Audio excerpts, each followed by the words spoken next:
At WSFS Bank, we stand for service. For some people, Good morning, Mrs. Johnson. great service means friendly faces at more locations. For others, it's mobile banking, so your money moves with you. For nearly 200 years, we've made serving customers our #1 priority. So whatever you or your business stand for, we'll stand right by your side. We're WSFS Bank, and our friends call us WSFS, and we stand for service. Visit WSFSbank.com. Member FDIC, Equal Housing Lender, NMLS 417673.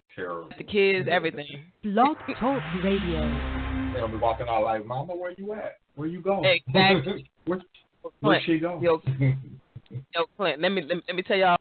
Hey guys, but let me tell you real quick what just happened to me. Like, I was pouring my glass of wine, right, and I had the headphones in for the podcast, and I'm study pouring, and I hear whispering, and I swear to God, I heard somebody say my first name, and I looked, and I got real quiet, like, bitch, somebody in my house, and then I realized it was the thing saying 10 minutes until showtime. I'm like, you know what? I'm tired. I didn't. Like, I almost left my house and left my kids. I was like, I don't care about them. I need to save myself. Like, it was real. It was real. Ready to be the kid. Ain't that a shame? Sleep. Who was going, like, I had to go up. It would have been good. Nobody knew they was in here. They was about to be left. Like, listen, I see y'all when I get back. Let me. Sorry, guys. I had to tell them my scary moment story. But welcome to tonight's show, guys. Y'all want to say hi? What's going on, good people? It's your boy Clint. You already know. What up, though? It's your boy Willie Styles. Welcome to the show. Yes, guys. We got a great show lined up for today. If you're listening right now, you're on blogtalkradio.com/GFT radio show.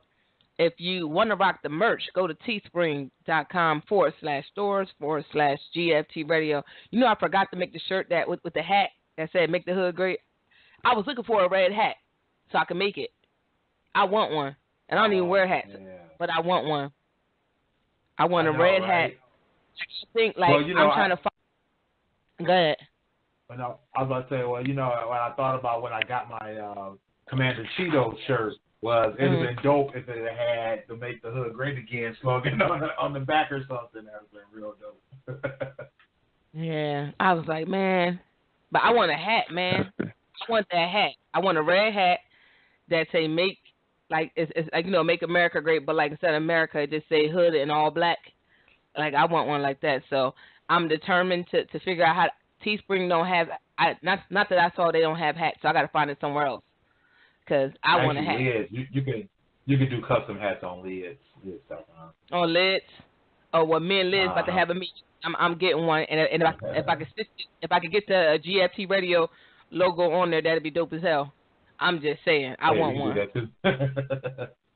Oh yeah, we gonna have to get some hats. Yeah, cause that's like we hold on. We made that's something we started. Nobody, I ain't never seen that nowhere. We gotta capitalize. Right. I'm saying, you gotta make that money. I'm with it. Don't nobody else do it. I'm licensed the shit out of that. Don't do it. Don't be stealing our ideas. You know, that GFT radio, y'all know. If y'all gonna still let them know where it came from. They saw it first. We made it first. But if you guys want to call in, 657-383-1155. Willie, are you on Twitter or are you haven't logged in yet? I'm on Twitter. I am actually on Twitter. Yeah. All right, because he's everywhere. He be on location. But hit up Twitter at _buddy if you listen and you want to chime in there. Did I give out all the information? I think I did, right? I think I did the break in, the come in type of thing. Okay. I don't know. I'm still scared, so I'm still trying to calm down. It was real. It was real in my mind. It was real. Yeah, so we're going to kick the show off. The topic tonight is back in the day when I was young. I thought this be a dope-ass topic because, you know, we all got stories from our childhood that's just crazy. It don't make no sense.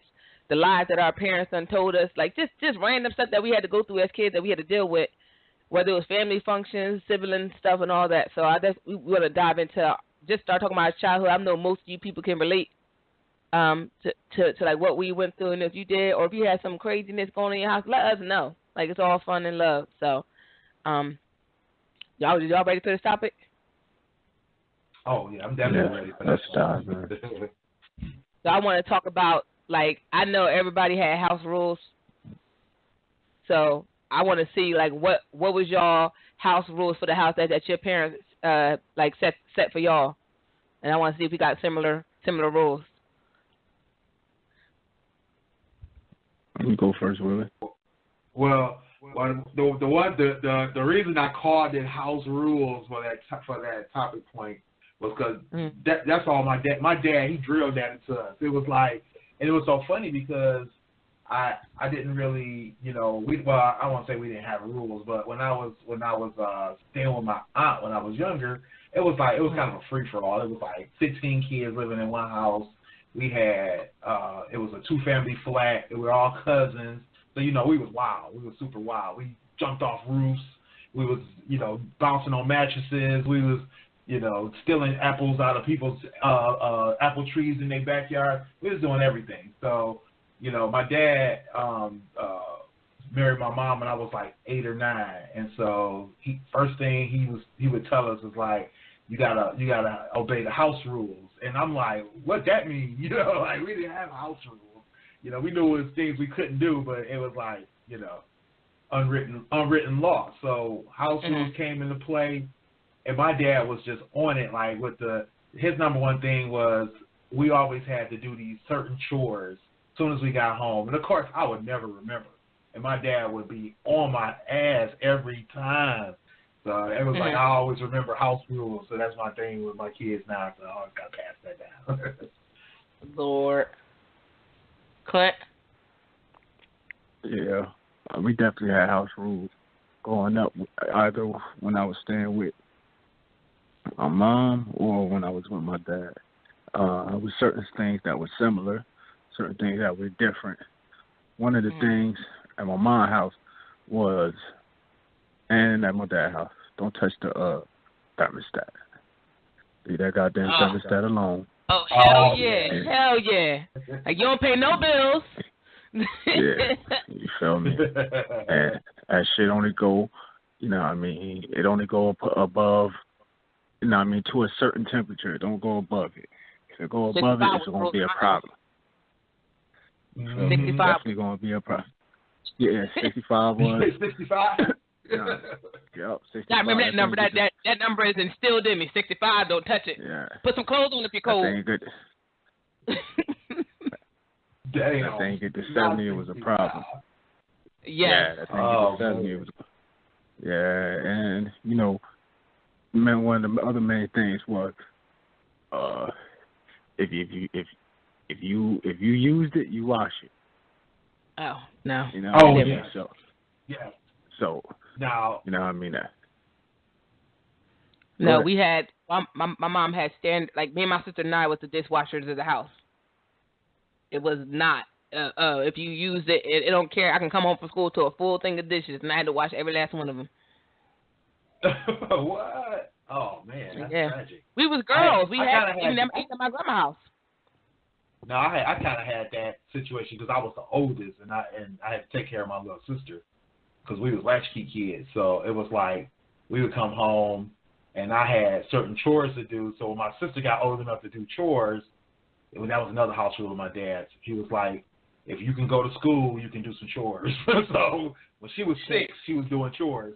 So, but anyway, so she had to do dishes. When she started being able to do dishes, that was one of her rules was if you use it, you got to wash it. And at first I was like, no, wait a minute. But then I thought about it. I was like, you know what? I like that rule because I know how to use paper plates. No. See, that's when I learned how to use paper plates back then. No. See, in my house, it was my sister and I was the oldest, so she washed dishes.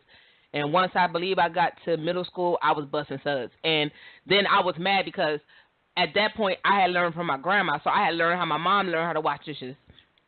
So once we learned how, like, I was washing dishes all my life. Like, I still do it. Like, I think I can't even do a dishwasher. I don't trust it. Like, my grandma had a dishwasher, and we still was washing dishes, so it didn't, like, and it was supposed to be passed down to my sister Jazz, but somehow it never happened to her. And then my young sister, she was the baby, so she ain't had to do nothing but sit in the house and start some shit. So she got to live her life and be great. Like, I don't think she had no chores ever. So it was just, and like nobody liked her. It was like, oh, so you don't have to do anything? Oh, okay. But Clint, were you done with your house rules, or because I didn't want to be interrupted a little bit? I mean, go ahead. We having a conversation in school. Oh no. Well, we had 50 million house rules. My mom was really, really strict. Number one house rule was don't touch the refrigerator. Like you ain't bought nothing, you can't go in there and touch nothing. Anything you needed was not in the refrigerator. So if you needed water, it was at the spigot, like nothing. Unless you were getting milk for cereal, that's the only way you can do that. We couldn't have eggs and bacon. We had cereal or oatmeal. Like when the cookouts came, we had hot dogs and hamburgers. There was no sausage and ribs for us. What else? What other rules was it? Yes, 65 was the heat. If you was cold, put some clothes on. Don't turn all the lights on, and then everybody what I hated was so much was majority rules for the TV. My mom had 5 of us, so we all had to pick what we wanted to watch, and it was 4 girls and 1 boy, and one of my sisters, my little sister, was like heavily in church, so she hated music, and so it ended up being whatever she wanted to watch. So it was. I was like, I don't like this house anymore. I want to move. And then everybody got to. Yes. We had to have a box on that when we came home from school. Get that. No, my sister didn't like. I didn't like that music. I'm like, what? Shut up. We don't even like you. No, but what was the other than that? You always had to clean your room.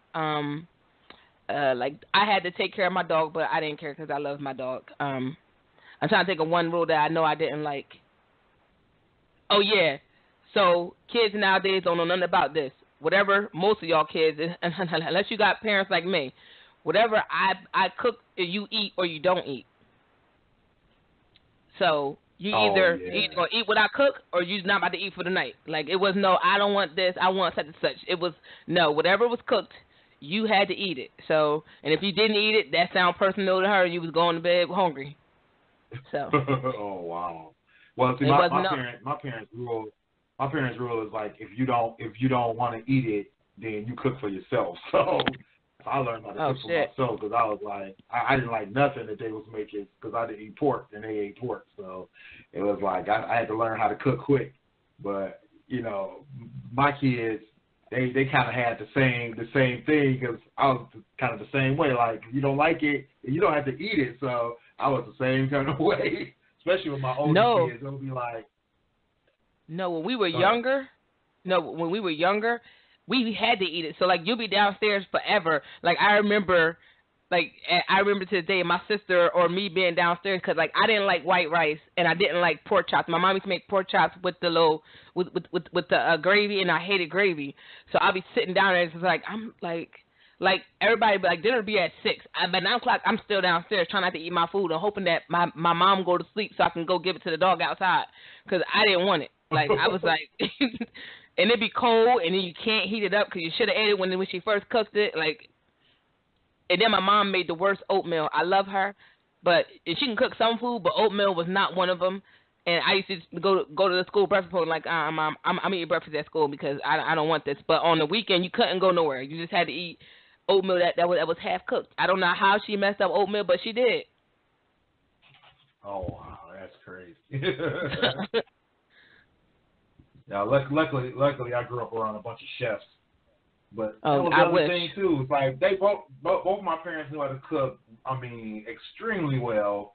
But then they would always make stuff, and I'd be like, I can't eat this. Like, stop putting fat back in the greens and stuff like that, man. That's how you make them good. Well, ain't nothing wrong with pork. My dad was old school, so you know he knew all the ways to slice a pig up and make it into everything. So believe me, I know. I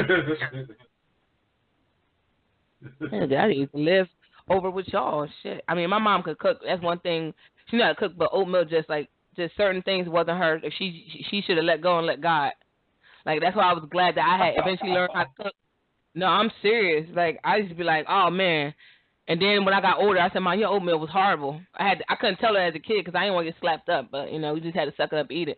When I got grown, I said, "Mom, you couldn't cook oatmeal to save your life. Like how you know how to make turkey and all this other stuff, but you can't make like oatmeal?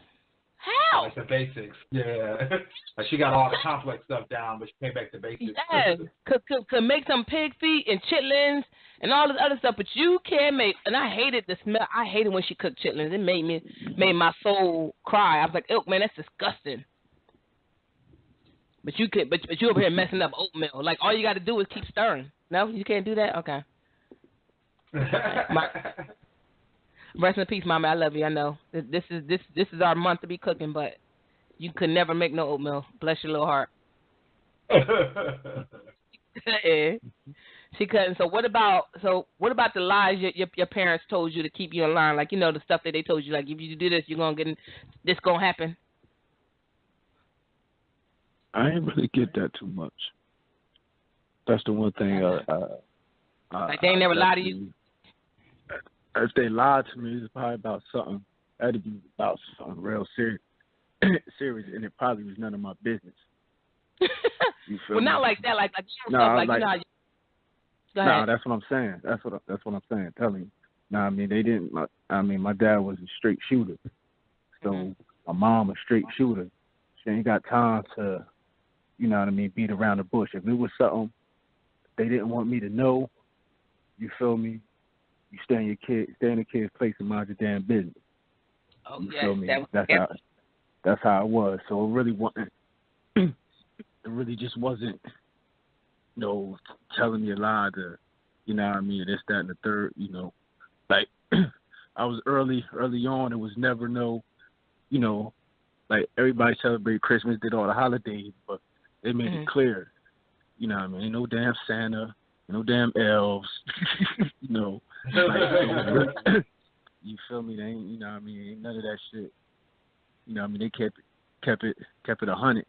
You feel me? They kept it 100. So like, it's not like over there. Yeah, I mean, I get, you know, that's that. But my mom didn't bullshit around like that. As far as, you know what I mean, my dad always wanted to, you know, keep it 100 with me as much as possible. But like I said, when it comes to stuff like that, they just tell me, you know what I mean, mind your business. You feel me? Instead of just lying to me, you know what I mean, mind your business, stay in the kid's place. You feel me? You know, that was basically it, really, when it comes to stuff like that. Did you give out the number, Sonny? Did you give out the number earlier? Yeah, it's 657. Yeah, I think she gave out the number. I think I did. I said call in, then I gave out the Twitter. I said, would you going to be on Twitter? But I'll give out the number again. It's 657-383-1155. All right, make sure y'all call in if y'all got some stories to tell as well. Yes. I mean, my parents were kind of similar, like Clint's. My parents were military, so everything was straightforward. My mom was the type that, you know, what she said, she meant. But the one thing she did tell me to keep me alive, especially when she had first came back from the military or from being stationed, was that she was, you know, being from the military, that she basically had a license to kill people. So she told me, you know, I brought you into this world and I can take you out. So I'm telling you, from the time I was 6 to the time I was about 12, maybe 15, I believe that woman. My mom was in the military, and I still believe that. I thought she really was gonna choke me out one day. I really thought she was gonna choke me out. So I didn't do. I tried my best not to do nothing wrong, at least not to get caught. But but I mean, a person that comes back, you know, and you see pictures of them with machine guns and knives and all kinds of, you believe what they say when they say they can take you out. I don't know. My mom and my stepdad, they told like a lot of BS lies. Like we knew they were lies, but like they never really bigged up Santa, but they always try to hide Christmas from us and make it like it was Santa really coming to our house. But then that one year they took us shopping with them and kind of let us know that you know there was no Santa. Like they did that like to let us know it wasn't Santa, or like I guess they thought we would forget that it was our gifts. I don't know, but it's just at that point we knew there was no more Santa. We never got told about, she lied about Halloween. Like, because I told y'all, I don't know if I told y'all on past shows, we never went trick-or-treating until I was like a teenager. So, like, she used to Like she was a nurse at the hospital, and she used to give us like all types of lies about why we couldn't go trick or treating. It'll be something like, oh, they like back in the day they were putting stuff in the candy, even though they had it where you could go to the hospital and do like the X-ray of your candy. She wouldn't take us trick or treating. She always told us she ain't had no money, knowing she worked at the hospital and my stepdad worked at the steel mill. They could afford it. We just couldn't. They basically didn't want to take us. Like no, this you don't want to take us. You don't trust us with nobody. We can't go by ourselves, so you don't want to take us. I'm trying to think of the one lie. I want to say it was a lie. It was just like Clint said, it was something that we didn't need to know. Like they would tell us like little lies, like say if somebody got sick and we knew something was wrong, but they didn't really tell us like what happened, type of thing. It was our minor business because we was too young, type of thing. But I'm trying to think. It just left my brain. They told us one lie, and it was like so ridiculous. I was like, that's unbelievable. They told us something about somebody had broken into our house, and me and my sister was there. And then my mom was trying to say that it was a joke or whatever because she didn't want us to be scared. Because at that point we were like so scared we didn't want to be in the house, and we was like crying and all this stuff. And she tried to tell us that it was a joke and they was just playing. But we knew it was a lie. Like, what do you mean? Like, they really broke in the house, Mom. We really was scared.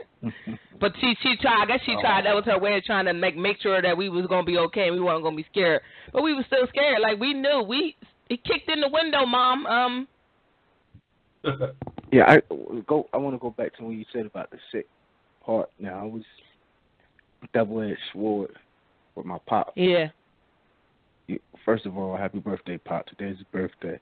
Happy birthday, Papa. Oh yeah, happy birthday. I mean, he passed, but y'all know. But when he was sick, that goes back to. He did lie. Mm-hmm. He didn't mean for a long time. He didn't say nothing. But I remember he was working.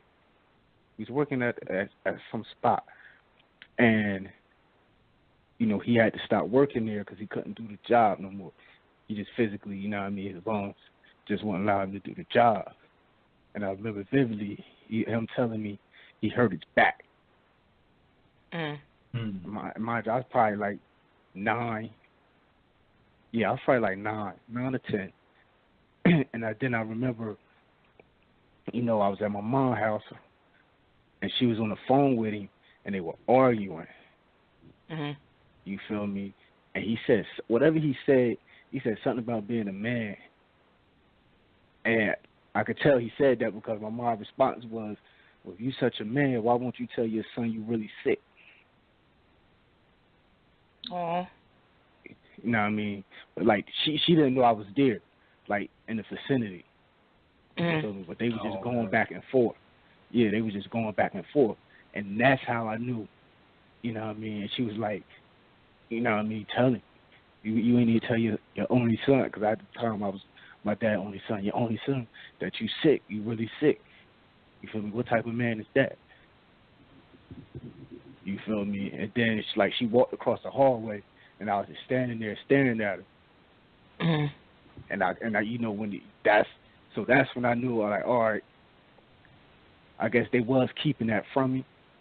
You know what I mean? I guess my mom, it was eating at her, and I guess my dad, my dad, he just ain't want to say nothing. You feel me? But he did lie to me. I remember that vividly. And I asked him about it. He was like, he didn't want me to worry and all that. But ever since that moment, he always kept a G with me. After that, after we had that initial discussion, after I told him I found out, he always kept a G with me. He never, you feel me? Right. What else?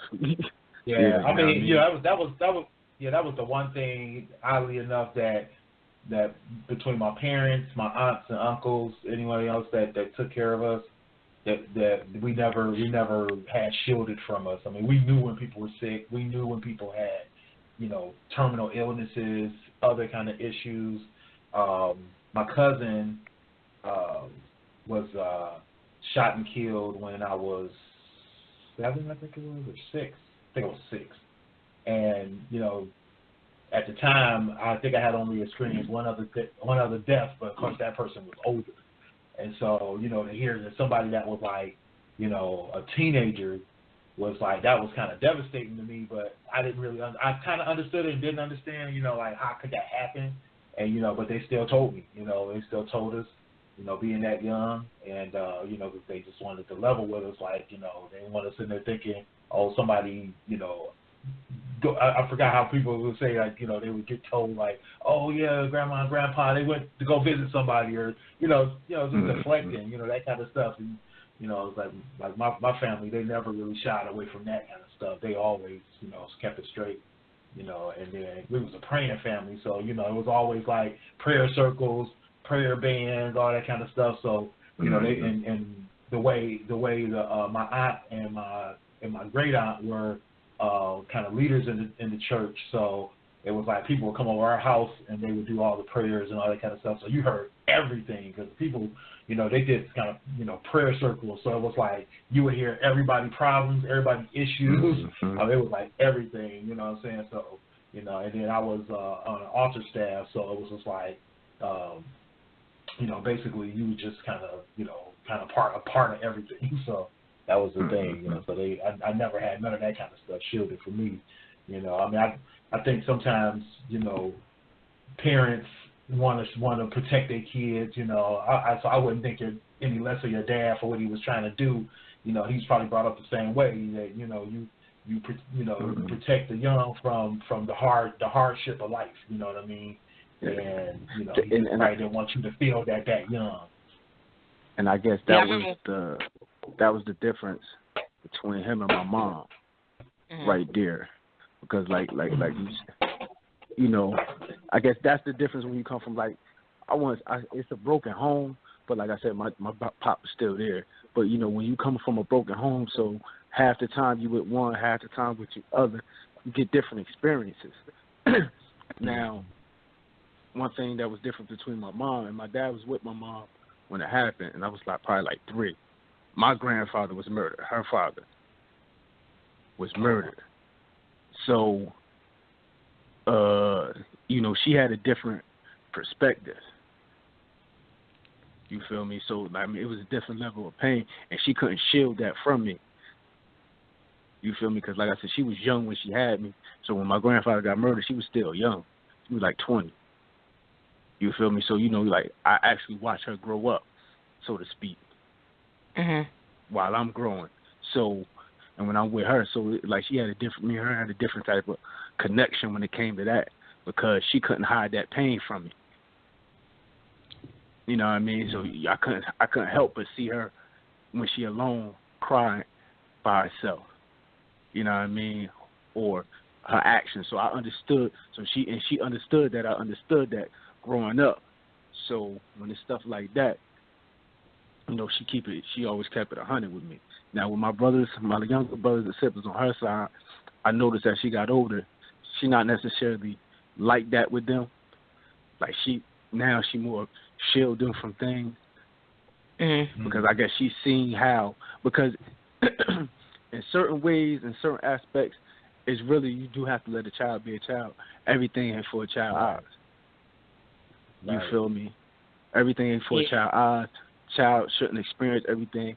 I remember as a little kid, I mean, like, I don't know what was going on, but I remember funerals. Like, I went to a lot of funerals. And I remember going to a funeral, like my grandpa's funeral.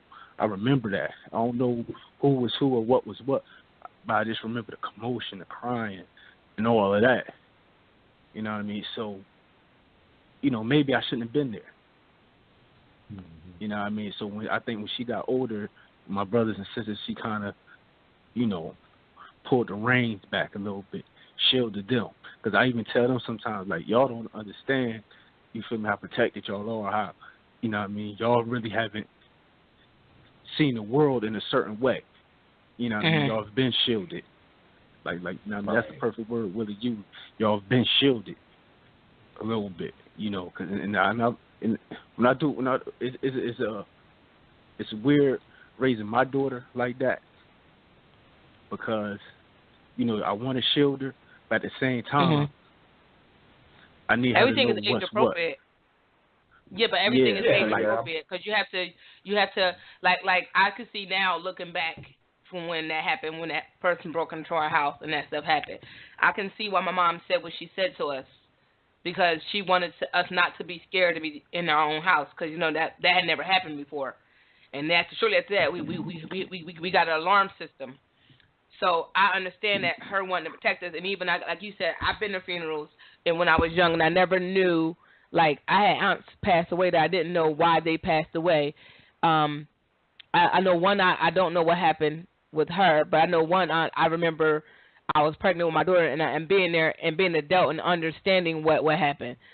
So and like just going to the different funerals, you're not necessarily, and I get it. Everything is not for you to go to, but this is and like you said, some things I just don't do. Like I don't take my kids to a lot of funerals, not unless it's immediate family members.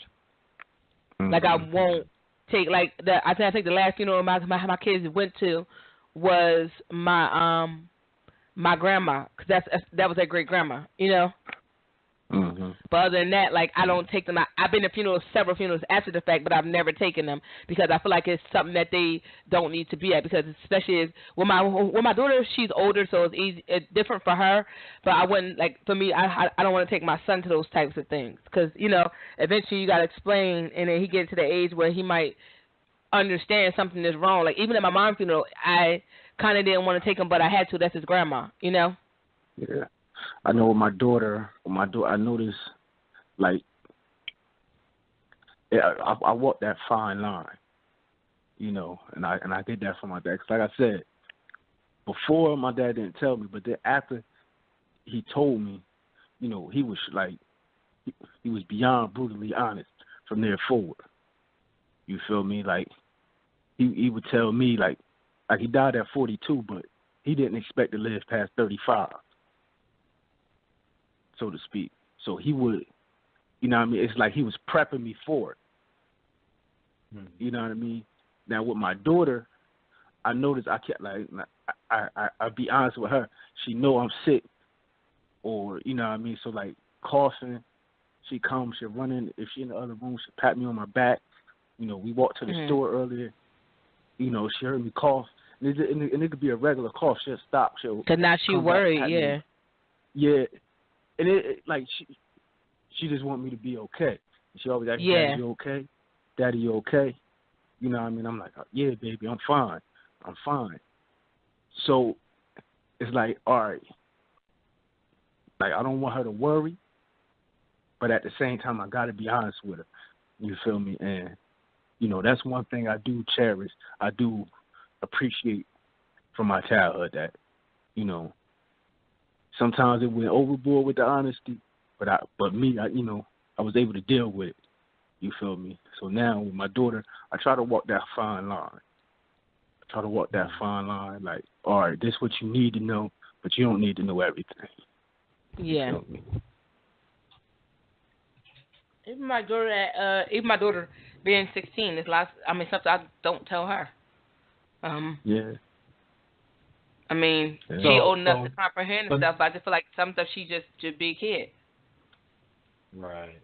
So kind of what you guys are talking about, I've been thinking about too is, you know, what are some of the things that you think your parents did and while raising you that you either didn't want to pick up and picked up anyway, or that you didn't think you would do but you do anyway?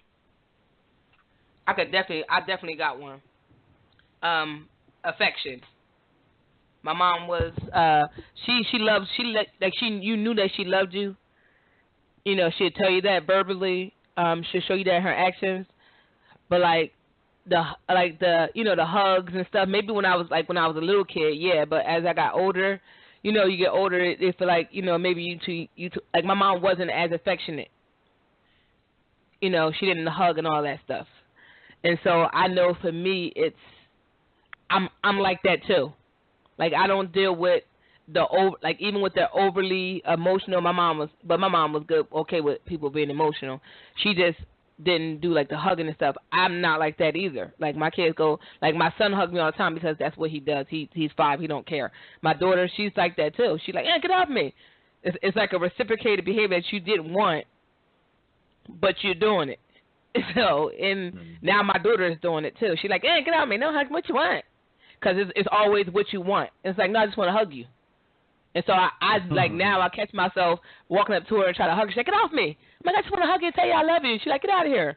But like, because I feel like I didn't get that. So I need her to, because then you get the kids that say, my mom never hugged me. No, I want to hug you. But you don't want to hug me. So, yeah. Oh, yeah. And I have to piggyback right off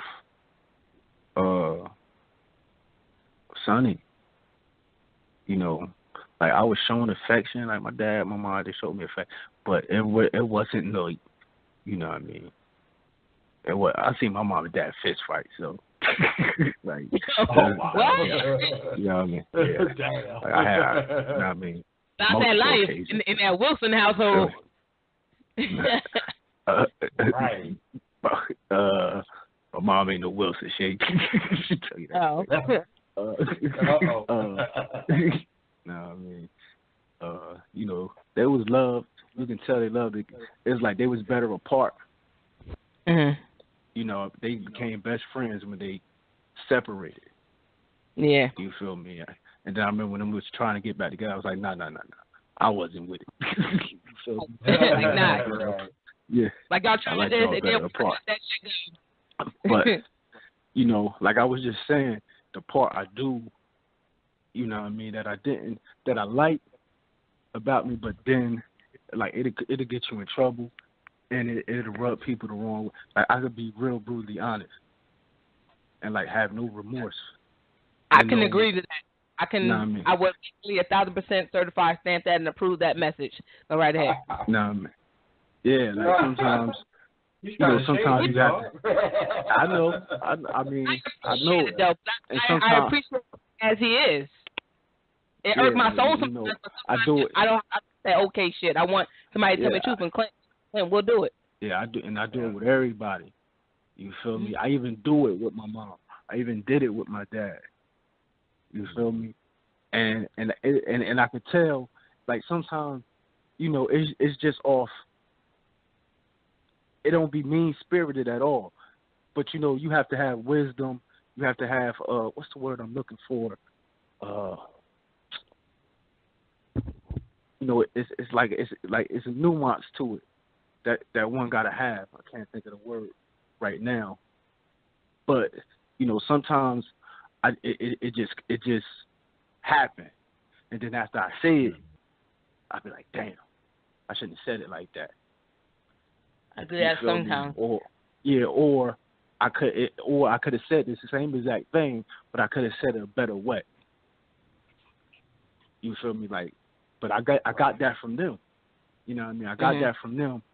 And another thing is sort of like what Sonny was talking about, the fact that I like my alone time. Mm-hmm. You know what I mean? Like I always tell people, you know what I mean, with any relationship, it's like, and I'm not saying it's a good thing. I'm not saying it's a good thing, what I'm about to say. But you can't win an argument with somebody who like to be alone. You understand? Like, right. I like to be by myself a lot. So when you, I don't care how much love or how, if you tell me outside of my daughter, I'm gonna be keep it at 100 as possible. Outside of my daughter, if anybody else in my life tell me they don't want to deal with me again, it may hurt initially for a second. I'm talking about those who I, deeply love, but trust and believe, I get over it immediately. You know what I mean? I don't know how that happened. I don't know where it came from. Like I ain't saying it's a good thing, but I like my alone time. You feel me? I like you. So if you don't want to be around me, that's not gonna hurt me. And I think I got that from my mom and my dad, sorta, because my mom used to like to go in her room and shut the door a lot and be in her own space. And I understood why. You know what I mean? And then my dad, My dad was just, you know, he was going through what he was going through, dealing with what he was dealing with personally. And, you know, for a while there, he almost turned, for somebody who was outgoing, did everything, for a while, like he turned to like a hermit. I remember him almost fighting my uncle, when my uncle called him that one time. Oh, Lord. I mean, like, yo, like, damn, you turned into a hermit. Meaning, like, you just don't like to come out. You just want to stay in the room. You just want to stay by yourself and not mess with nobody. Unless I was That's how around, it he be, though. just had me. Yeah, he had me the same way. So sometimes when I was with him, for a lot of years, I was just with him. You know what I mean? It wasn't going playing out in the neighborhood or doing that when I was with him. I was just with him. He had me doing whatever he was doing. Mm-hmm. If it was nothing, we was doing nothing. We go fishing, we go fishing. Stuff like that. You know what I mean? So that's one of the things that I didn't want to do. I didn't want it, but I got that from them. You feel me? So it is what it is. Willie? All right. I think it is. You got to think about one? Oh, yeah. Go ahead. Sorry. No, I was asking you. Do you got one? No, I got to think of one. That's what I'm saying. Oh. Well, I got another one because Clint made me think about it because, you know, I mean, I didn't grow up with my dad around me. I met him when I was going into adulthood. And then after I had my daughter, I think I was like 19, 20 when I really got to, like, spend one-on-one time with him. And then I got to finally, because you know how families always say, just like your dad. And I never understood what they were talking about because he wasn't around when I was a kid. And when I got to meet this man, I realized we are so much alike. And it's funny. So we're so much alike to the point where we can't tolerate each other. We could tolerate each other in doses. So I can have a conversation with him, and there's some things that I don't like about him, and there's some things about him that are just like me. So, like, how I talk to people, and like you said, Clint, I'm not as brutally honest as you are, but it's funny because I just had somebody tell me that I was mean, and I said, no, I'm not mean. I'm just direct. I get in that mood where I can tell you how it is and not feel no type of way about it because you need to hear it. But I'm one of them people. So if you need to hear it, I'm going to tell you like it is, no sugarcoating. It's going to be what it's going to be. Because I'm not here to wrap it into a present and give it to you. But I didn't realize that that's how my dad is and that's how my brother is. Like me and him and my dad are just alike. It's just that my brother is like him when he was as he is now, and I'm like him when he was a kid. So I'm like the asshole version of my dad back when he was younger because, you know, my daddy was a little, he was out there living that drug dealer lifestyle, you know, doing pimp things and just acting like, you know, just being himself, like, you know, and I am similar to him, like in the way how I talk to people and how I interact with people. So when me and him have conversations, he gets very frustrated, like, you know what, you the devil, you know, this, that, and the third. And I'm like, well, I'm just like you. And he get mad because I am. And so we can't, so we have these arguments, and then I throw it back, and like, it is funny, and I think it's crazy because he didn't raise me. So for me to be so much like him is weird. So when we have conversations, it's just like one asshole talking to another, but I'm just like the sarcastic, petty asshole from his younger years talking to him as an adult now, and it's not good. So we just be sitting there like, you know what, never mind, I'm going to talk to you later. And then we don't call each other for months because we can't, because it was too much, you know. And it's funny because it's funny, but it's not, but that's how we work. So, hey, Dad, if you're listening, I don't know.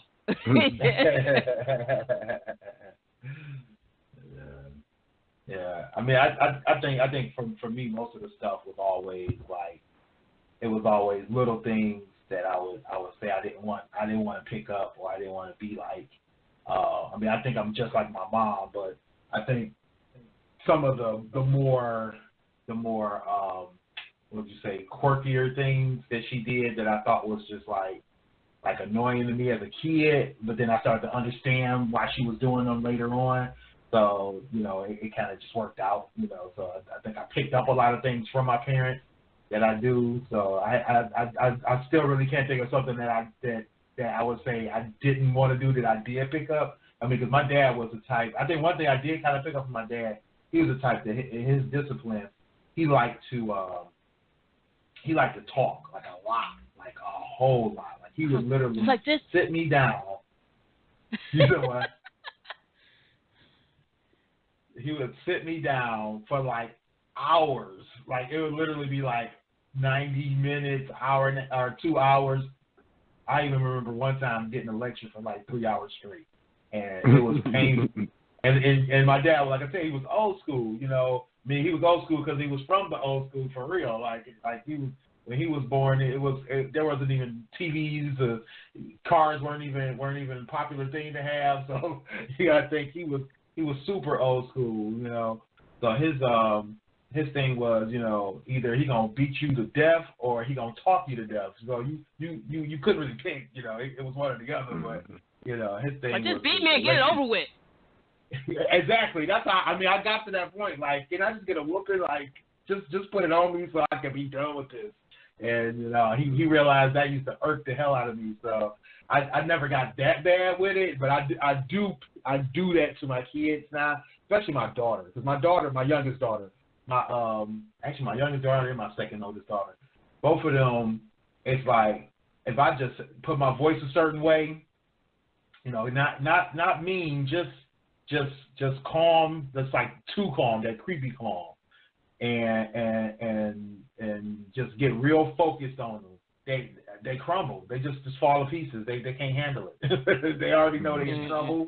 They already know, you know. Because I'm, you know, I mean, y'all hear me when I'm on the phone when I'm talking. I'm generally a happy guy. So, you know, when I'm not a happy guy, you know I'm not a happy guy.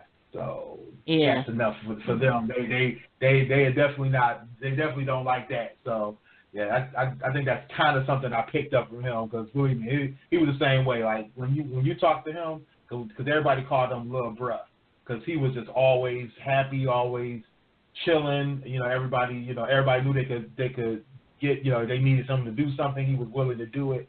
But when he wasn't happy, you knew it from his voice. So that was something I did pick up from him. I wish. I got two more things. Mm-hmm. One bad, one good. They both from my pop. The bad part, and it ain't just my pop, it's all his brothers too. You feel me? He had 5 brothers, 2 sisters. All of them. Fuck that. It ain't just the brothers, all of them. All of them. Nobody getting the pass. All of them.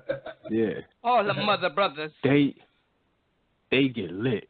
Like when they, you feel me? It got to the point to where, you know, like it affected me. Not like they used to drink, Hold on, you know, smoke weed. Your dad brothers?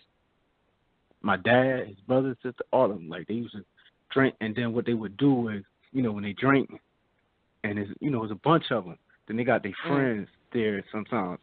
So then, you know, they be having the discussion and the debates, and everybody be so loud. And it was like, oh my God, like I told my dad when I was younger, I was like, nah. I ain't gonna be like that when I get older. Man, listen. Let me tell you something. He be out there right with him. Hey. Yes. Listen, once that Henny in the system, man, that shit like water. Mind y'all, like listeners. So Clinton never invited me to any Spades games or any hangouts. That's all I'm saying. Like, invite sister out. I want to hang out and laugh and have fun. It's my birthday weekend. It's going down. So you're more than welcome. I'll let you know. What day? I can't go out every day. You know, I got to pick a day and then be strong with it. Well, my birthday the 11th. That's Sunday. But, you know, birthday to him. Jazz's birthday to him. Oh. My party starts at 11:30 tonight. Once we hang out. Tonight. Yeah. Yeah, so that's one of the things. That's one of the things that I don't know how it happened, but I know, you know what I mean. Once I tasted that first liquor, He's acting up. He's acting up. It was a rap. You know what I mean? And then I'm not the type that get all belligerent or crazy or do stupid shit. I just like to talk a lot. You feel me? Like to talk a lot, and I can get emotional. Depending on the conversation. Oh man. Yeah. Man, that's me. Yeah, I could definitely get emotional. You know, when you've been through a lot and you start drinking, and then y'all start getting in them conversations. I know. It's only I've right. been there. It's only right. Yeah. I've been known to come in the corner. And then the one good thing is what Willie was just saying about his dad. My dad never hit me, like beat me. That was my mom thing. Mom would whoop my ass. My dad, if ever, I could probably count about 3 times, probably smack me in the back of my head. You feel me? But that was about it. You feel me? He was more so like his disappointment hurt more than any physical thing he can do to me. You know what I mean? Mm-hmm. You feel me? So, and like Willie said, he'll talk to me, give me a lesson, but the way, you know, his lectures was curse outs. He was straight cursing me out. You feel me? That was my mom's lectures. It was straight, No. See, but I never like that understood my mom was straight for the belt. Yeah, why do all the mamas go straight for the belt? Word is no, on. but see, I never understood how you gonna beat me and then tell me this hurts me more than it hurts you, and to stop crying. My God, that's my mom. And when I hold on, but when I get big enough to not cry because you beat me, I think I'm grown, so now I've grown to punches. Like, what's happening? I need to know. Am I supposed to cry? Am I not supposed to cry? And when I don't cry, I'm grown, so now you punch me? I need to figure this out. Like, what's happening? I don't know what's happening in my life. I couldn't have her punching me. She'd have knocked me out. My mom and dad both were tall, so my mom was a tomboy. That's one thing I did get from her, the tomboy, and I've knocked people out at a very, very early age, and so was my mother. I got that tomboy fighter something from my mom, but I had to because, I was picked on when I was a kid because I was, I had a stutter. I know y'all caught it on the show. All them other things. But, yeah, I never understood beating me, telling me not to cry. And if I don't cry, I think I'm grown. Like, figure it out. Which one? I'm going to give you something to cry about. You already beat me, Mom. Like, why are you going to give me something to cry about? Yeah, no, that was my aunt. My aunt was the don't cry when you was young, but why you ain't crying now? All of a sudden you're so big. Yeah, that was my aunt. She was the, and she might have punched somebody too. But no, my mom though, no matter how big I got, it still hurt. I still cried. My grandma was a freaking ninja. I swear for God, rest in peace, bless her soul. My grandma was a freaking ninja. I can't even curse when I'm talking about her. Let me tell you how one day she made some slamming food. Sonny, I was skinny, so I used to devour everything. It was the best food I ever tasted in my life. I licked the plate. She called me over to the sink while she was washing dishes, right? And she was talking to me. And out of nowhere, I get smacked in the face by a wet rag, right? I'm yellow. Y'all know I'm yellow. And, Mm-hmm. And I get smacked in the face with a wet rag. First of all, I've never seen her hand move from washing dishes. Like, last I saw it was some soap. And my grandma's short. So she's like, yeah, see, blah, blah, blah. And I'm like, what? Wait a minute, I didn't even see her hand move. What the fuck did her hand move? Like, I couldn't say when the F your hand moved again, but I was trying to figure out in my head what had happened and why my eye was all lumped up and swollen at this point because, now I got a black eye, face a wet rag, and I never seen her hand move, and I'm trying to figure out what happened. Like, who hit me? Somebody came in here and hit me, and I never saw them. But she didn't do like the beating thing. I'm gonna beat you with a belt. My grandma was like, hand me a switch. I'm not handing you no switch. What's wrong with you? No, I'm not going outside to get a switch. You're going to have to figure out how to beat me. Like, you got to figure out another way to beat me because I'm not about to help you beat me. What type of mess is that? I'm not about to do it. So she used to get crafty. She used to smack you with it.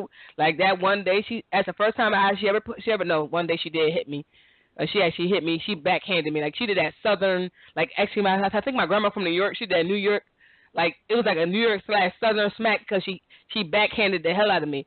But those are 2 times I got hit. I got backhand. And then I got smacked in the face with a wet rag, and I didn't even see her hand move. So, to me, y'all can't tell me nothing. My grandma, Melvina Kelly, was a freaking ninja. I don't know how she, I want to be her. Like, who does that? Huh? I had nothing but either tall or big women in my life. So we saw all them hands coming, and they all hurt. They all put it on us. It was no. Now my mom started. Women in my life. No, my mom started because my mom was a teacher before she became a nurse, so a substitute teacher. So she made us write in books. We got in trouble, and then she made me. I was a teenager standing in the corner, like with my little cousins, because she had got custody of my two little cousins, so they were like 6 and 7. They would get in trouble, get stood in the corner. My big ass, like in freaking grade school. Not grade school. I was in middle school, but at that time, standing in the corner with them because I got in trouble. Like, what the fuck? I'm too big to be here with these little kids because I was in shit. And, like, I just never understood the beating process. Like, I know for my kids, I didn't. Like, my son, I pop him because, he don't listen and he just do what he want to do. So sometimes you got to pop him. And even when I pop him, he think we playing, so he want to hit me back. And I'm like, no. Like, I had a serious face. I looked at, like, I know you really can't talk, but, I looked at you in the face. I had a mad face, and I told you don't touch the light switch. And I popped your hand. We're not playing to pop and pop back. That's what we're not about to do. So some pops, he realized that it is a beating. Some things he think we having fun time. My daughter, she used to get she used to have me laughing because she didn't like getting yelled at in public. So she would do stuff in public and wouldn't want me to say nothing. So I had to get crafty with her. Like instead of popping her, I would just yell at her. And she'd be so upset that I yelled at her in front of everybody. Like, that would be like a beating in itself. And then I used to, like, when she used to do stuff, I used to pluck her in the forehead. So maybe that wasn't right. I don't know, but that's what I used to do. You're not going to popping the babies in the forehead? Actually, I kind of did that by mistake to my toddler once. I did that to her. I plucked her in the forehead. And as she got older, I beat her with I think I tried to beat her with the belt, but then the cat thought something was happening. So the cat was like, ah! And I got into fight mode. I'm like, no, wait a minute. So I can't beat you with the belt because the cat thinks she's fighting, and she jumps in it, and the cat can win. So I'm not going to beat you with a belt no more. So that's what I tried that one time, and the cat just lost her mind. I don't know what type of shit she was doing mentally, but she. On the side note, what's up with the animals and their misinterpretations of the interaction? Because my daughter's dog, every time anybody in the house hugs, the dog goes crazy and think we fighting. I don't know, but I know when go ahead. At my grandma's house, it was my dog. My dad had bought me a dog, but I couldn't keep it at my mom's house because we stayed with my grandma at the time, and she was like, "How big does it get? It get big?" No. My dad had to keep it over at his house. And my grandpop over there, and his name is Ace. Listen, do not you look at my grandma wrong over there. Mhm. Ace was on your ass. Oh Lord. You know what I mean? He did. You feel me? He don't care who it was. My dad, grandpa. You feel me? Anybody. You look at my grandma wrong. You feel me? He was on your ass. And it used to piss her off so much because he used to follow her around so much. He used to follow her around. And she used to be like, leave me the fuck alone. He was a German Shepherd. You feel me? And German Shepherd mixed with a lab. And jet black. Beautiful dog. You feel me? I would love that dog. I would snuggle with it every night. Like, book what? Yeah, he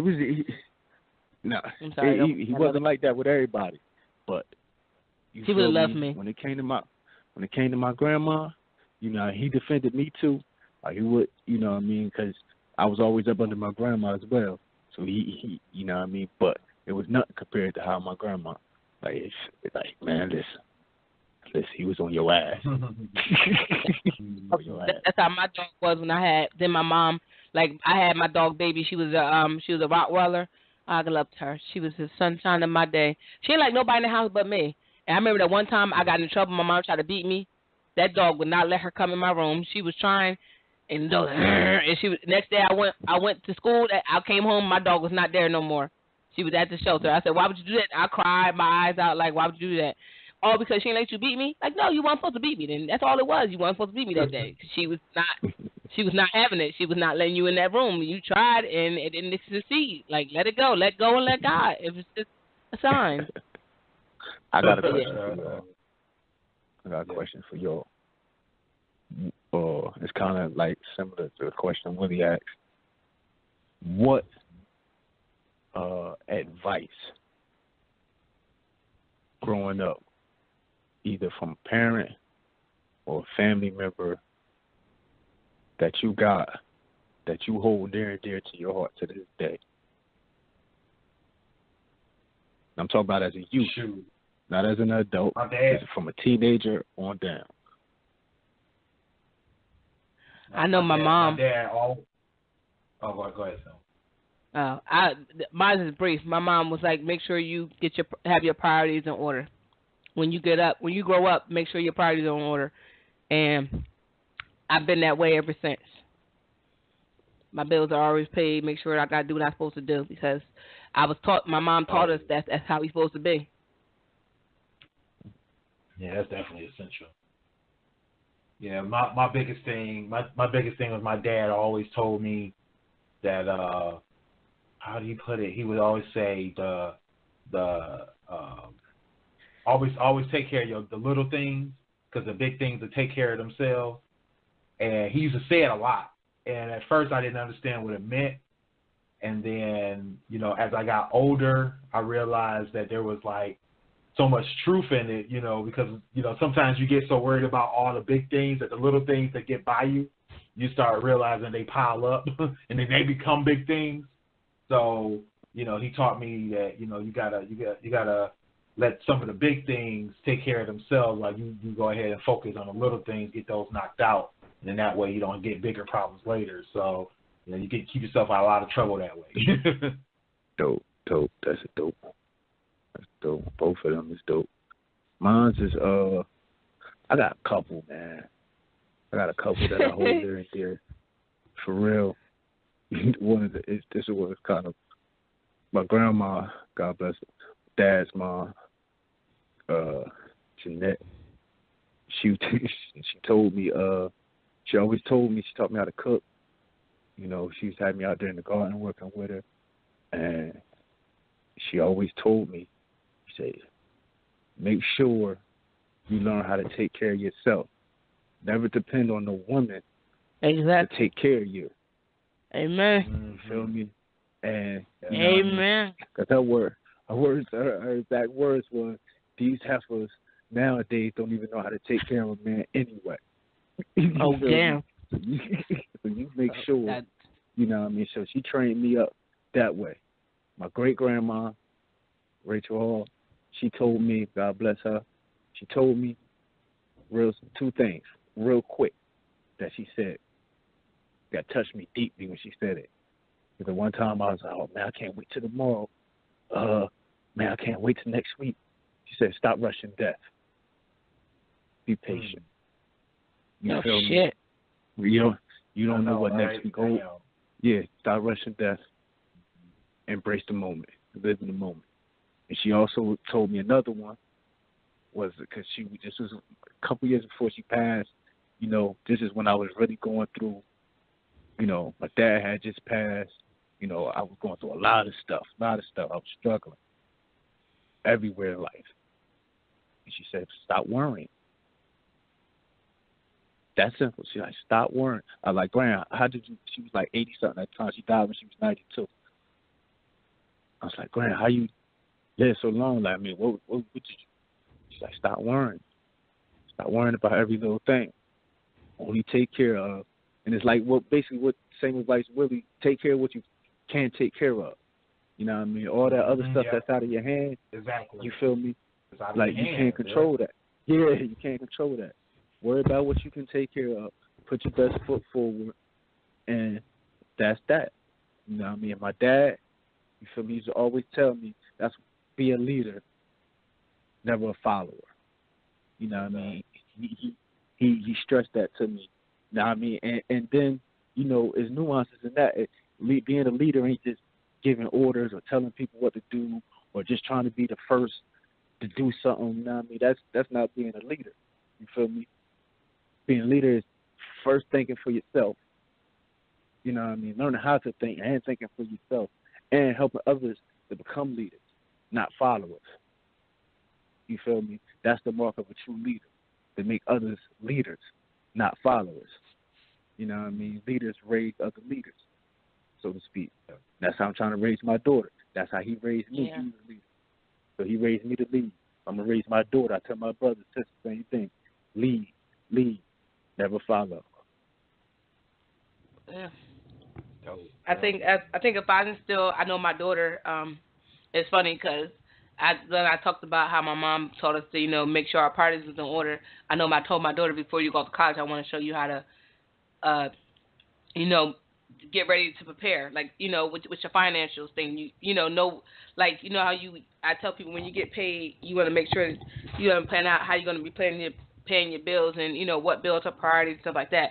So I know definitely before she go, I want her to at least know, like, she already knows how to cook. She knows how to look to public transportation. She knows how to, you know, do the things that she needs to do. But I also want her to know how to do her finances, because I'll help her, but I want her to be sufficient upon herself, because no man knows the day or the hour when they plan on going. But I want to make sure that I teach you how to take care of yourself going forward.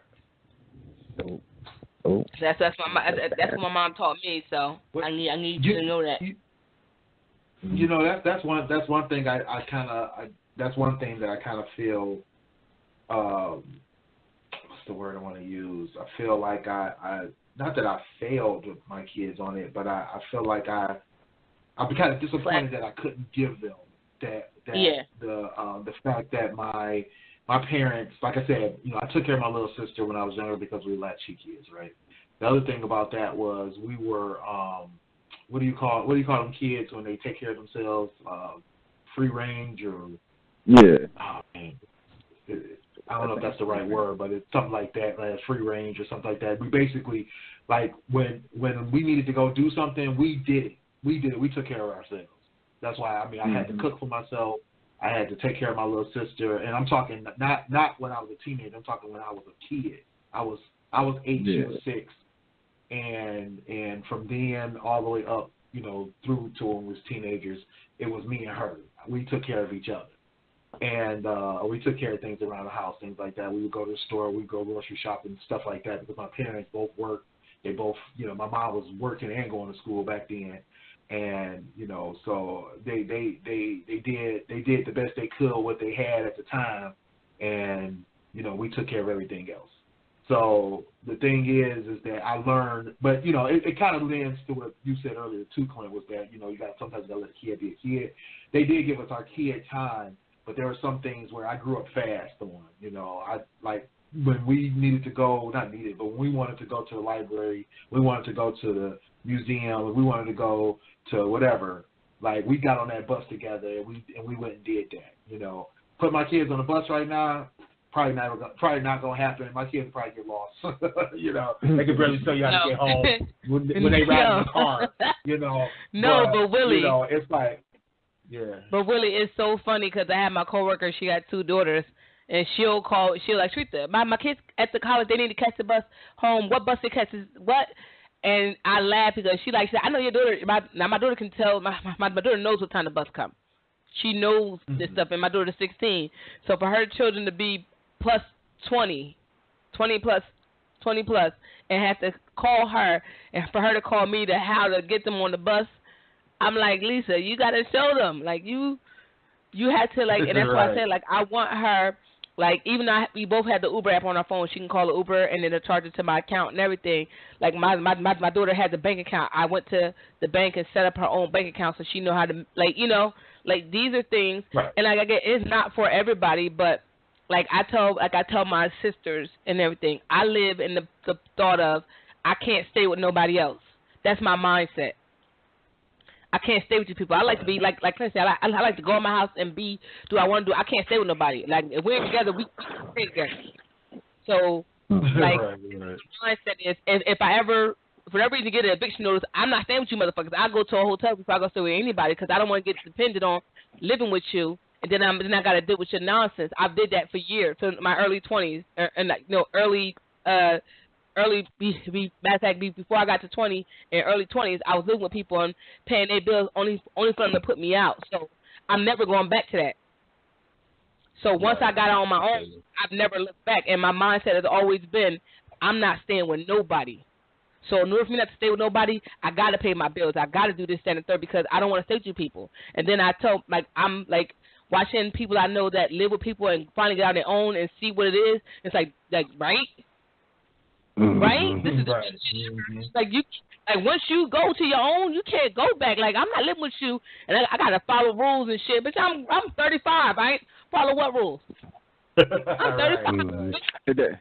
But you know, that's the thing. That's the. How about do that? Go ahead, Willie. My bad. That's the thing. Is yeah. Oh no, no problem. I was just gonna say, but you know, that's the thing. It's like that's why that's why I say it wasn't that I was saying I failed them. I just felt like I couldn't give them all of that. You know, because one, there's the issue of, you know, like, one, I just couldn't see in this day and age, probably couldn't then, but, you know, at that time, my parents felt it was necessary. But, you know, there's so much going on that I just couldn't put my kids out there like that to do that, right? You know, there's too many crazy people out here, too much, you know, kidnapping people and killing people and all that other extra stuff going on. You know, so I feel like this world has failed them where I can't even do that for them. You know what I mean? There's a couple of kids in their old neighborhood that are free range kids, and they kind of just do their own little thing. But we look at them like they crazy because I just see this young little girl walking to the store by herself, and I'm like, somebody's gonna come pick that little girl up one day. And I keep telling her mom, like, stop sending her out like that. She's too young to be doing that right now. Especially the crazy people. I mean, I tried to even show her on the little app, like, we got the Watchdog app, and I'm like, look, we got too many sex offenders in this neighborhood. Don't do that, you know. And it's one of those things where it's like, you know, you try to, like you say, get your kid prepared for life, you know. So I think the one thing I did do right is I've given them great examples, shown them a lot of things.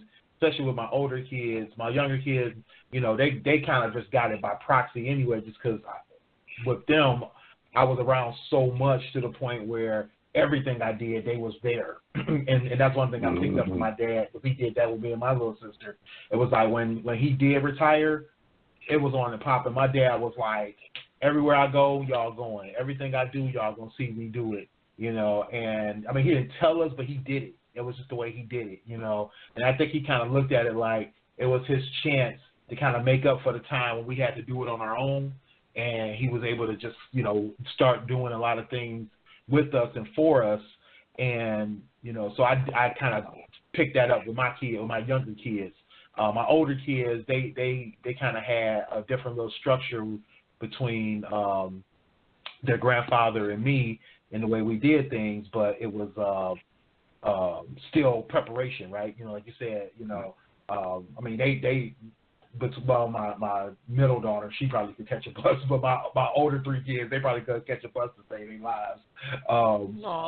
But they know how to write a check. They know how to pay bills. They know how to go get a job. They I taught them how to write resumes and how to apply for jobs and stuff like that, how they supposed to look when they go to an interview, you know, all kinds of different life skills, you know, and I think that's what's important, you know, and you know, not to say that my parents did all of that for me, but they gave me a lot of good foundation, and I carried that over. You know, I learned that, you know, there are certain things that your parents, they have to do, or you are going to be unprepared for life, you know what I mean? And that's why, you know, I think a lot of people have to take a step back and look at that. Like, you know, we got to make sure these kids is ready because nobody else going to do it for them. You know, they're exactly. looking crazy and dumb, you know, if you don't do it for them. So. Exactly. Right. I want to ask one more question before. One more question. I'm going to give my example first. It's more so, what have you learned from a relative or your parents, not that they actually taught you, that something like you was unaware? For example, you know what I mean, y'all when we talk about politics, and I always say I'm an independent, right? I don't go along the party lines. And it's because My great-grandmother, Rachel, was a stone-cold Democrat. And then my dad was the outlier out of everybody, and he was a Republican. So my nigga that grew up in the projects they call killer homes. You understand? Somehow. Don't do Miller Homes like that, Demington. Well, that's what that's where I'm from. That's what they call it. Yeah, that's what they call it, though, but I get it. Yeah. You feel me? And he told me a story, and I don't even think it shaped how I think politically. I mean, I don't even think he meant to, because he was just telling me what happened. He was in doubt of graduating, walking during a graduation ceremony, and he done invited everybody. He done told everybody to come, but one of the teachers failed him. I forget, he could have been a history class, math class, or whatever. So he said he went to the teacher and basically begged the teacher. And it was like, damn, and crying. Like, look, man, my family, everybody depending on me. You feel me? Everybody look forward. My mom, grandma, expecting me to graduate, walk. You feel me? Please. Pass me. And he's like, the teacher looked at him and said, that's your problem. You're always looking for handouts. He was talking about black people. This was a white teacher. He was like, he's like, and basically the Democrats, their system got y'all like that. You feel me? Instead of do for self. The teacher, even with the teacher telling him that, still passed him and let him walk. You feel me? Because he felt sorry for him and let him walk. But that stuck with my dad so much that made him a Republican. And it also made me think, do for self. Because that's basically really the basis of the Republican Party. We don't want to give y'all no help, no handouts. Everybody got the same opportunity. Do it on your own. Well, we know the system set up kind of different from that. But from that, that's why I think independently, politically, and I can see both sides, and why I don't choose. And I thank both him and my grandma for that. I got that from them. Yeah. And I don't even think they really. Go ahead.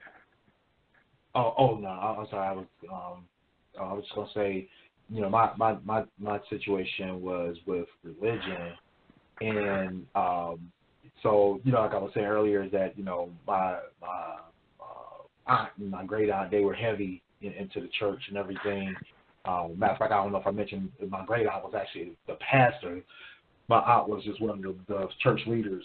So it was like, Sunday, I think it was like Sunday, Monday, Wednesday, some other day, Saturday, Sunday, again, rotating every week was in church, but with that one religion or one part. So my dad was the type, though. At first it was weird because it was like, my mom, she was really kind of like, go to church every Sunday. She was heavy into that, But my dad, he was the type that actually made me really think about religion, made me really question and think through how I approached religion.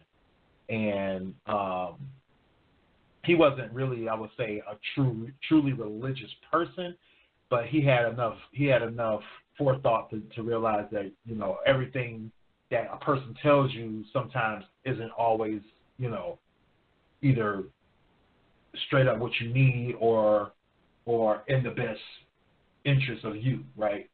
And so he approached everything that way, and so he approached religion that way too, and kind of made me realize that I had to make a decision for myself versus just going with the flow.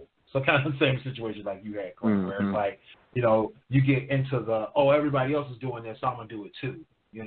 My aunt's a deaconess. My other aunt is a pastor. My mom is all excited because I'm heavy into everything. I'm doing some speaking and everything. They all like, oh, you're gonna be a pastor, blah blah blah.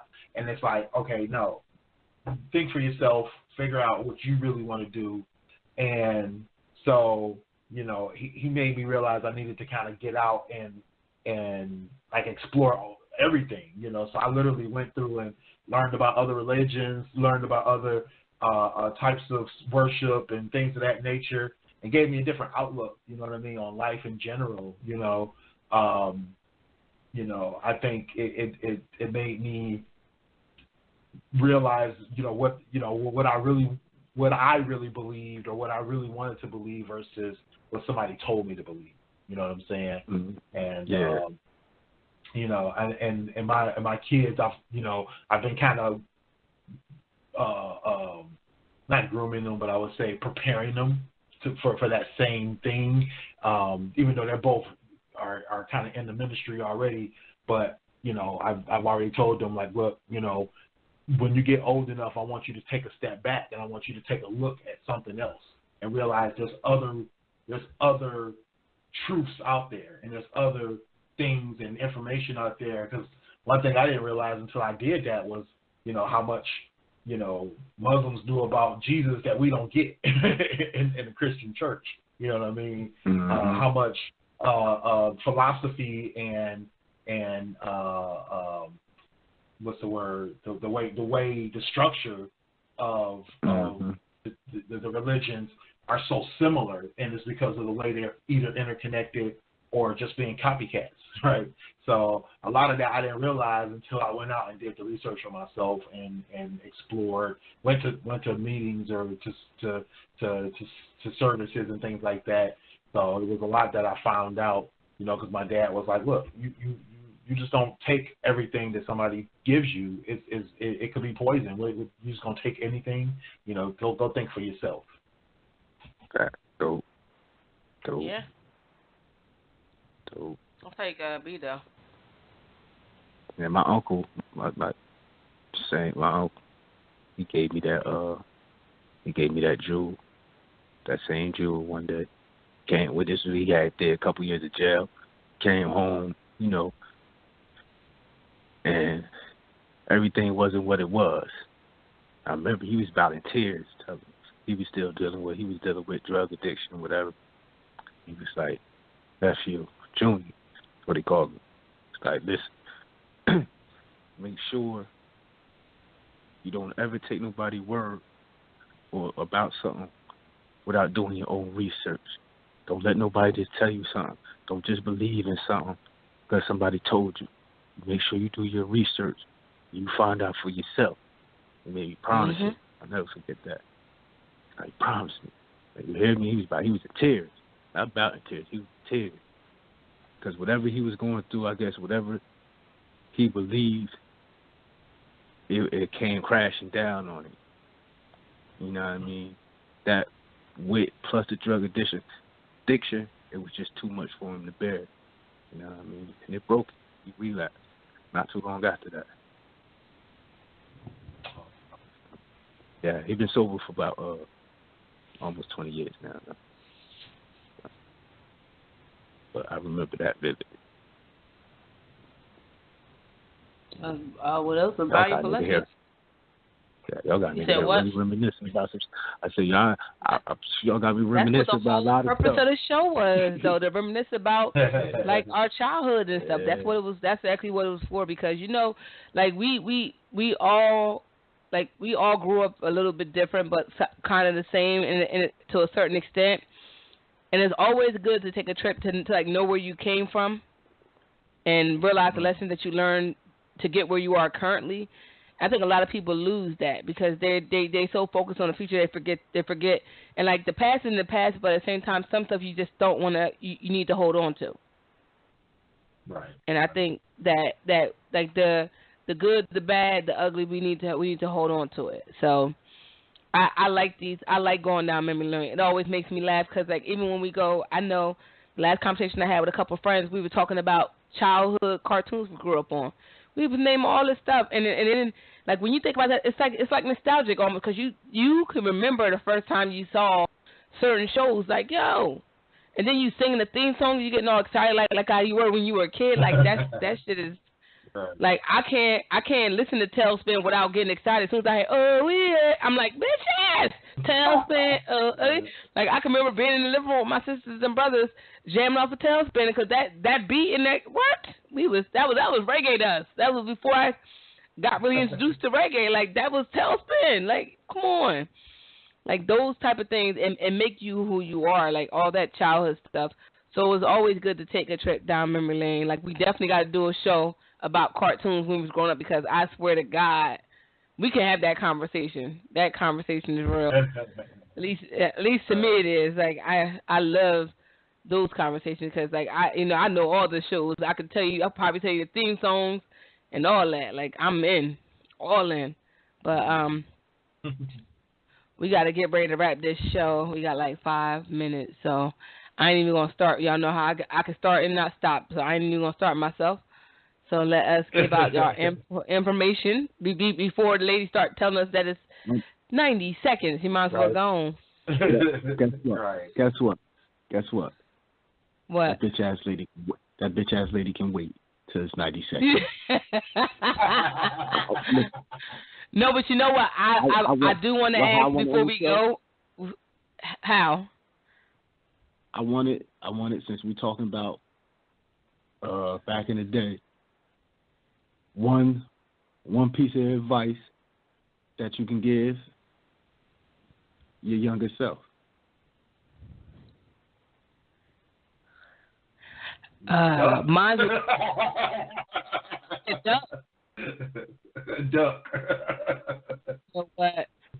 No, but for real, my one piece of advice is just just listen to your parents, man. I mean, like I said, there was a lot of little things that I just didn't understand, and I mean like with my dad. Oh my God, there was a lot of things. My mom even tells me now. My dad passed like 10 years. No, not 10. Shit, it's been 15 years ago, maybe a little longer. But anyway, but when he passed, it was like, it wasn't like we were all young or anything. I was over 20 something. My sister was already in her 20s. We were grown, but we still felt kind of lost without him because he did a lot for us. He did a lot. He told us a lot of things. The man was super smart. So it was like, but all the things that he told us, it just kind of stuck with us. You know what I mean? It was certain things that stuck with us. But it's like, to this day, I kind of kick myself like I should have listened more back in the day when I was younger, when he was telling me stuff and giving me advice and teaching me things. Certain things I picked up, certain things I was just like, I don't need to learn that. And it's like, damn, now to this day, I'll be like, man, I wish I'd have been listening when he was telling me how to fix this carburetor and this engine, or, stuff like that, because it'll take me a long way. Yeah. But, just listen. That's my thing. Listen. Yeah, I think the one thing I would tell myself is that life gets better because I had a hard childhood. I had a lot of I don't want to say hard. I had an unkind childhood. It's better, and you end up happy because I was not happy. I was not a happy kid. I wasn't a happy kid for a good while. Eventually, I got my happy back, but for a long time, I had lost it. So, to myself, I would say it gets better. Yeah. Me, I'll tell myself, get out your own way. Get out your head. You feel me? Get out your head. You feel me? Get out your own way. Get out your head. And my younger self will understand exactly what I mean. And here she goes. I was trapped. Well, hit me up. Hit me up on my blog at kingstruth.com and Twitter at eTrentonGoogle. Holla at me. Hit me up at Willie Styles everywhere. Willie.Styles on Snapchat. I'm not really there. I haven't been on Snapchat in a while. I posted something today. But hit me up. It's your favorite girl. I am Sunny_D. Instagram, Snapchat, Twitter. My blog, which I have been on, unreservedlyme.com. Thanks for listening to tonight's show. Check out our website, gftradioshow.com.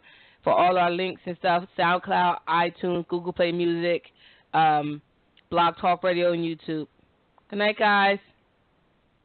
See y'all in 7 days. Holla.